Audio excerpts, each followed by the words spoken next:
টি-20 বিশ্বকাপের শুরু থেকে সবকটি আসরের সাক্ষী হয়ে আছেন রোহিত শর্মা। এ তালিকায় আছেন টাইগার অলরাউন্ডার সাকিব আল হাসানও। এখন পর্যন্ত 7টি আসরে অংশ নেওয়ায় নিজেকে ভাগ্যবান মনে করছেন ভারতের এই অধিনায়ক।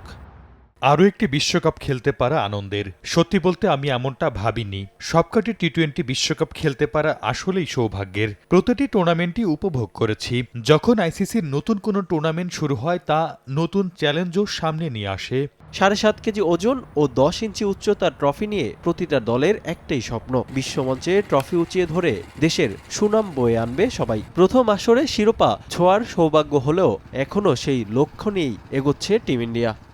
বিশ্বকাপ জেতা সবসময়ই স্বপ্ন থাকে। বিশ্বকাপ জেতা সবচেয়ে বেশি সম্মানজনক ব্যাপার। আমার জন্য সবগুলো বিশ্বকাপে একই মিশন ছিল। সবসময় জিততে চাইতাম এবং এখনও লক্ষ্য নিয়েই সামনে এগুচ্ছি।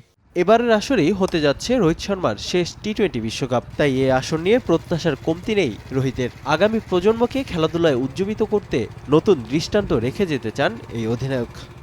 জাতীয় দলের ক্রিকেটার হিসেবে আমাদের দায়িত্ব আগামী প্রজন্মকে খেলাধুলায় উজ্জীবিত করা। তাই আমি মনে করি পরবর্তী প্রজন্মের জন্য একটি চিহ্ন রেখে যেতে হবে। আমরা যেভাবে খেলি, যেভাবে মাঠে প্রমাণ করি, তারা যাতে তা অনুসরণ করতে পারে। এখন পর্যন্ত 151টি আন্তর্জাতিক টি-20 ম্যাচ খেলে 3,974 রান করেছেন রোহিত।